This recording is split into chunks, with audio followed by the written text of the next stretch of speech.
ठीक हो।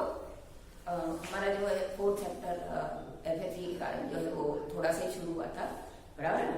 तो अभी जो है हम लोग फिर से एक बार ऊपर से फिर से शुरू करेंगे और 2 पार्ट में जो है आपका ये चैप्टर आपको आएगा वर्क बुक में, ठीक है। और एक पार्ट में आपको मैं भेजने वाली हूँ भाषा सभ्यता, है ना। भाषा सभ्यता जिसमें आपको पूरी ग्रामर है, एक पत्र है, ठीक है ना। तो भाषा सभ्यता आपको जो है कंपोजिशन वाली बुक में लिखना है। कंपोजिशन बुक में 2 पार्ट मैंने बताया था आपको उसी क्लास में, ठीक है ना। उसमें लिखे हैं ना सबने, तो उसमें एक पार्ट में आपको कंपोजिशन लिखना है और दूसरे पार्ट में भाषा सभ्यता का जो ग्रामर आपका आता है ना, व्याकरण जो आता है आपका पार्ट से कनेक्टेड, वो आपको लिखना है। जिस चैप्टर में है उसी चैप्टर का लिखना है, बाकी का नहीं लिखना है, ठीक है। तो इसमें अभी हम लोग जो है 4th चैप्टर फिर से शुरू करते हैं। थोड़ा हार्ड चैप्टर है ये, इसमें आपको ऑब्जेक्टिव मैंने थोड़े से बता दिए थे, बाकी मैं वो PDF आपको वापस भेजने वाली हूँ। ऑब्जेक्टिव की नहीं लिखी हो जिसने वो सब कंप्लीट कर लेना, ठीक है। तो 2 पार्ट में आपको 3-3 पेज आएंगे, वो उस हिसाब से लिखना। चलो, देश के नाम संदेश, है ना। अब ये कौन दे रहा है देश के नाम संदेश? जो हमारे यहाँ के प्रेसिडेंट है ना, APJ अब्दुल कलाम। उन्होंने ईमेल भेजकर देश के लोगों को कुछ संदेश दिया है। मैंने ये आपको थोड़ा सा पहले समझाया था कि पहले देश की परिस्थितियां कैसी थी, है ना। इतनी ज्यादा साफ सफाई नहीं होती थी, वो सब मैंने आपको समझा दिया था। अभी तो आप देखते हो इतना सारा स्वच्छता अभियान चल रहा है ना, विकास भी हो रहा है हमारे देश का। तो उससे कनेक्टेड जैसा ही है आपको ये चैप्टर, तो आपको उस हिसाब से कि पहले कैसा था, है ना, उस हिसाब से इसको समझना है, ठीक है ना। क्योंकि अब्दुल कलाम अब नहीं है, तो उन्होंने जो है देश के नाम एक दूसरे को भेजा था। ईमेल किसी को भेजा, उसको ऐसा बोला कि आप 10 लोगों को ये भेजो, फिर वो उसके आगे वाले लोग 10 लोगों को भेजेंगे। तो ऐसे करते करते ये जो है, क्योंकि उस समय इतना ज्यादा प्रचलन नहीं था मोबाइल का और सबका, ठीक है ना। तो वो लोग जो है इस तरह से उन्होंने ये भेजा है। पूर्व राष्ट्रपति एवं मिसाइल मैन फिलिप्स में है अबुल बकीर जैनुलाब्दीन अब्दुल कलाम, पूरा नाम है उनका, ने दिल्ली 19 मई 2005, है ना, के दिन उन्होंने सिर्फ ईमेल में आपको एक ही क्वेश्चन उन्होंने पूछा था कि क्या आपके पास अपने देश के लिए 10 मिनट है, ये क्वेश्चन पूछा था, ठीक है ना। ईमेल में नाम से देश के नागरिकों को ईमेल किया। जैसे आप अभी नरेंद्र मोदी का देखते हो ना, मन की बात, है ना, कार्यक्रम देखते हो ना, सब लोग अपने मन की बातों को बताते हैं, वो आंसर देते हैं। ऐसे इसमें देशवासियों के मन में देश के प्रति अभिमान की भावना हो कि हमको अपने देश के लिए नहीं हम कुछ कर सकते। ऐसा नहीं कि देश की बॉर्डर पे जाके लड़ते हैं वो देशभक्त होते हैं, ऐसा कुछ नहीं है। हम भी अपने देश के अंदर रह के भी जो है हम अपने देश की सेवा कर सकते हैं। तो किस प्रकार से कर सकते हैं वो इसमें बताएं। अब इसमें देखो एक पत्र, इसमें पत्र के माध्यम से आपको ये दिया हुआ है। मातृछाया ऊंची शेरी, गांव एसपुरा, तहसील भाबर, बनासकांठा, ठीक है। अब ये 24/12/2011 को लिखा हुआ है। हर्ष जो है अपने मित्र को, जिसका नाम है किरण, ये आपको याद रखना है, पत्र लिख रहा है कि मैं यहाँ ठीक हूँ, आशा है तुम भी सकुशल होगे। तुम्हारा पत्र मिला, मैंने तुमको अपने राष्ट्रपति का देशवासियों के नाम भेजा गया एक ईमेल उसको मिलता है ना, तो वो मैं तुमको भेज रहा हूँ, है ना। उन्होंने बोला था कि आपके पास अगर ईमेल आ जाए तो आप उसको 10 लोगों के पास, दूसरे लोगों के पास भेजो, है ना, ताकि देश के सभी नागरिकों को वो मिल सके, ठीक है।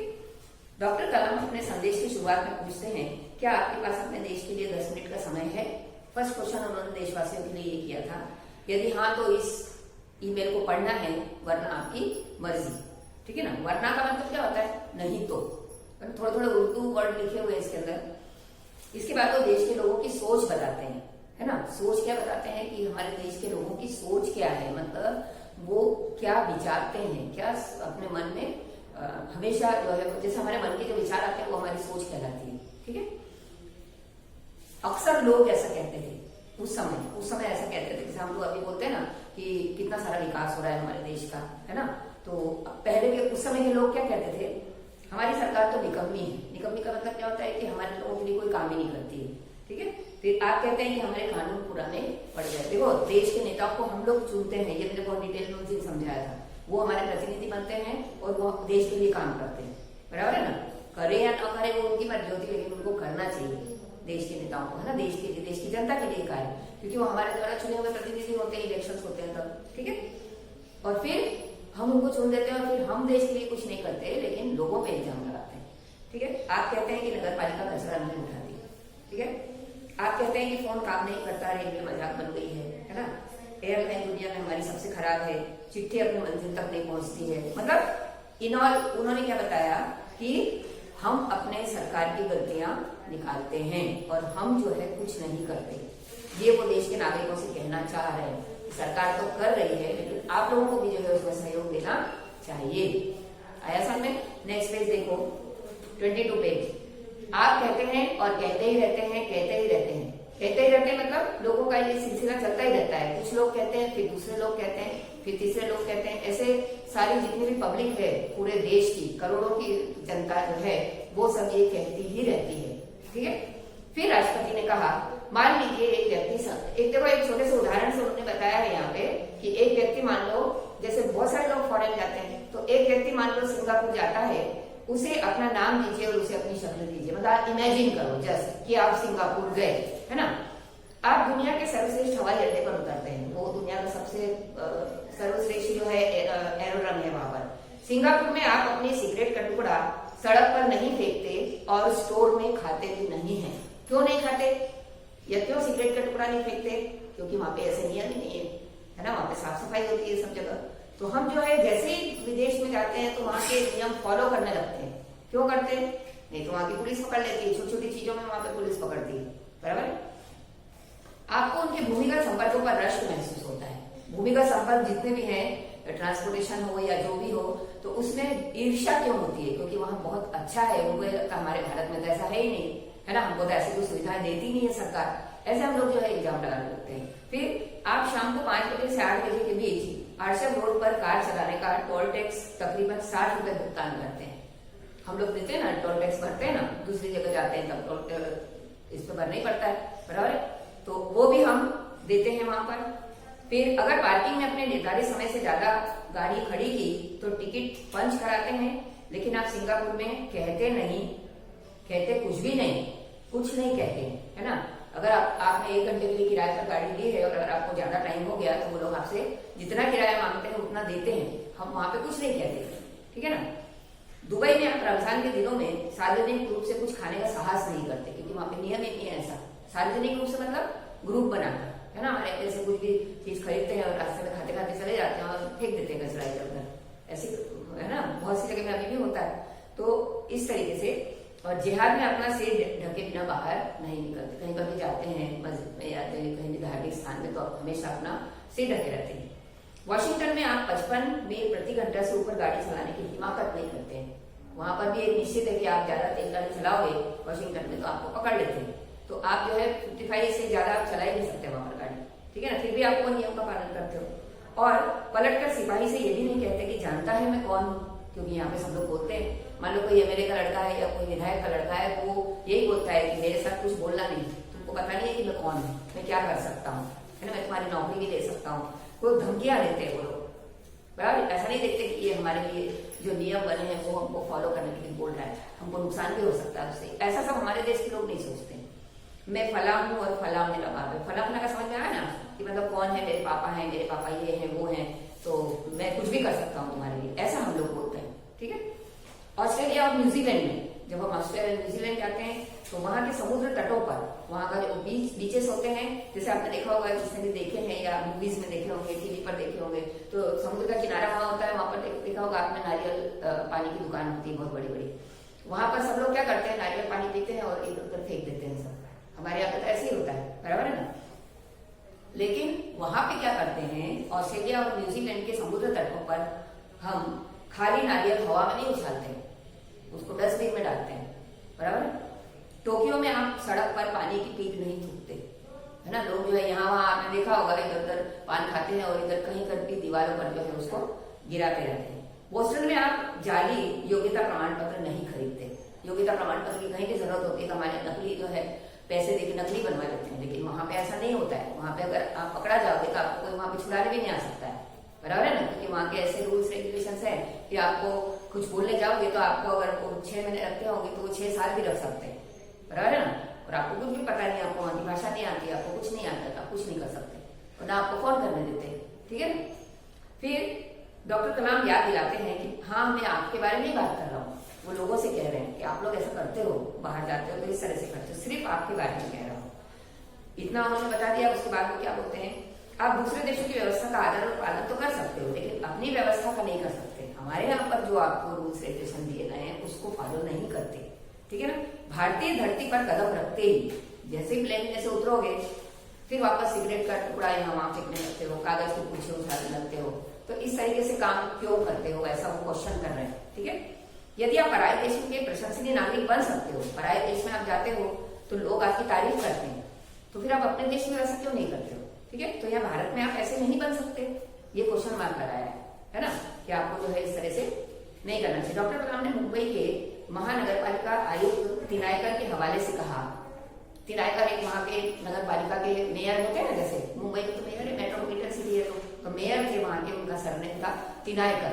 तो वो कहते हैं अमीर लोग अपने कुत्तों को सड़कों पर घुमाने निकलते हैं और जहां तहां गंदगी बिखेर कर आ जाते हैं, और फिर वही लोग सड़कों पर गंदगी करने के लिए प्रशासन पे दोष पड़ते हैं, लोगों पे, नगर पालिका पे इल्जाम लगाते हैं कि नगर पालिका जो है साफ सफाई नहीं करती है। मतलब गलती लोगों की बता रहे हैं वो कि वो ऐसा क्यों करते हैं, ठीक है। क्या वे उम्मीद करते हैं कि जब वे बाहर निकलेंगे तो एक अधिकारी झाड़ू लेकर उनके पीछे पीछे चलेगा? क्या आप लोग ऐसा सोचते हो कि नगर पालिका के लोग तुम्हारे डॉग के पीछे पीछे आएंगे? बराबर। और कुत्ते को जब हाजत होगी तो एक कटोरा उसके पीछे लगा देंगे, है ना। मतलब आप इतना सब कुछ चाहते हो नगर पालिका से। राष्ट्रपति ने क्या कहा कि अमेरिका और जापान में कुत्ते के मालिक को उसकी छोड़ी हुई गंदगी साफ करनी पड़ती है। वहां के नियम बता रहे हैं वो कि ऐसा होता है। फिर शासन व्यवस्था के बारे में वो क्या बोलते हैं, हम सरकार चुनने के लिए वोट डालने तो जाते हैं पर अपनी जिम्मेदारी को वहीं छोड़कर आ जाते हैं।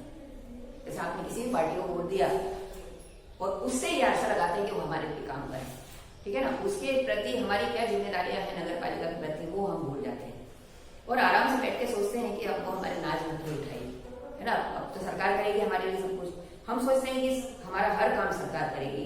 हम फर्श पर पड़ा हुआ रद्दी कागज उठाकर कूड़ेदान में डालने की भी हिम्मत नहीं करते और ये सोचते हैं कि नगर पालिका हमारे घर में भी आके हमारा कचरा साफ कर दे, ठीक है। रेलवे हमारे लिए साफ सुथरे बाथरूम देगी और खुद लोग बिगाड़ के आते हैं वहां पर, बराबर है ना। और हम ये आशा रखते हैं कि गवर्नमेंट जो है वो रेलवे के कर्मचारी जो है इस तरह से नहीं करते। समाज में ज्वलंत समस्याओं के प्रति भी हमारा ऐसे ही रवैया है। जैसे समस्याएं कौन कौन सी, जैसे दहेज प्रथा है ना।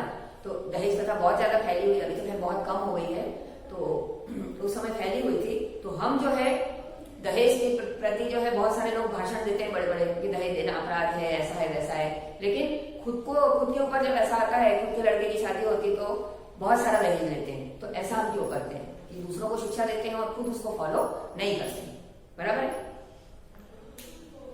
और अगर कोई बोलता भी है कि भाई आप तो बहुत बड़े बड़े भाषण देते हो, फिर आपने क्यों दहेज लिया, तो वो क्या बोलते हैं कि क्या मैं अकेला दहेज नहीं लूंगा तो इससे कौन सा बड़ा फर्क पड़ने वाला है। ऐसे बोलते हैं कि मेरे अकेले से ऐसा करने से क्या होगा, मैं तो आप लोगों को शिक्षा दे रहा हूँ, सब लोगों को, ऐसा बोलते हैं, ठीक है। फिर एक दूसरे पूछते हैं कि ये सब जो व्यवस्था आपकी फैली हुई है इसको कौन बदलेगा, ठीक है। ये व्यवस्था है किसकी? आप आसानी से कह देंगे कि व्यवस्था में शामिल हमारे पड़ोसी, हमारे आसपास के घर, शहर, धर्म जाति के लोग और सरकार, वही सब मिलकर बदल सकते हैं। लेकिन मैं और आप तो नहीं बदल सकते। हर एक व्यक्ति सिर्फ अपना सोचता है खाली कि, क्योंकि बहुत सारे लोग मिलके ही तो जनता बनती है ना, तो सभी लोग अगर ऐसा सोचेंगे तो ये चेंज आ सकता है। जब कुछ अच्छा करने की बारी आती है तो हम अपने परिवार को सुरक्षा के कवर में घेर लेते हैं। कुछ अच्छा करने का सोचते हैं, नहीं भाई हमारे परिवार का कुछ नुकसान हो जाएगा तो हम तो नहीं जाते, ऐसा करके पीछे हट जाते हैं, ठीक है। दूसरे देशों की तरफ निहारते हैं, इंतजार करते हैं कि कोई मिस्टर क्लीन आएगा और आपके हाथों से जादुई चमत्कार करेगा। कोई मिस्टर क्लीन का मतलब क्या है कि हमारे घर की साफ सफाई करने वाला कोई आ जाएगा और हमारे घर में साफ सफाई कर देगा।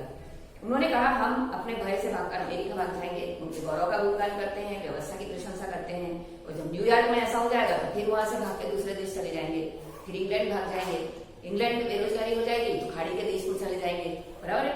और जब खाड़ी के देश में युद्ध छिड़ जाएगा फिर वापस भारत भाग कर आ जाएंगे, है ना, कि हमको तो हमारा देश अच्छा है। तो ये ऐसा आप क्यों करते हो? जाएंगे, भविष्य लिखा है, ऐसा होता नहीं, बराबर है। एक इमेजिन कर रहे हैं कि आप लोग ऐसा भी कर सकते हो, ठीक है। क्या हमने अपने आत्मा को पैसों के लिए गिरवी रख दिया है ना, कि हर एक मनुष्य के अंदर आत्मा है तो वो अगर अपनी आत्मा से पूछे ये प्रश्न कि हम ऐसा क्यों करते हैं, तो हर एक व्यक्ति को अपने प्रश्न का आंसर मिलेगा, ठीक है। और श्रेष्ठ नागरिक बनने की शुरुआत करते हैं वो कि आप भी अपने देश के श्रेष्ठ नागरिक बनो, ठीक है। और अपने संदेश में उन्होंने ये कहा है कि अगर आप वाकई मेरा संदेश चाहते हैं कि मेरा संदेश जो है वो आपको सीख लेने वाला है, अच्छा है, तो आप इसे अपने 10 साथियों को इस ईमेल को भेजिए, ठीक है। और सबको पता चलेगा और सब लोग जो है अपने लिए सजग हो जाएंगे, ठीक है। तो इस तरीके से ये नहीं है कि सरकार ही हमारे लिए सब कुछ करे, हमको भी सरकार के लिए कुछ करना चाहिए, ठीक है। समझ में आ गया आपको चैप्टर? अब 2 चैप्टर में 2 पार्ट में आपको जो है इसका ये आएगा और इसमें जो है सेकंड वाले में आप लोगों को पद और एक्सरसाइज वगैरह उसमें से वर्कबुक में से समझाऊंगी और एक इसमें भाषा समझेगा, ठीक है। तो इस तरीके से हमारा जो है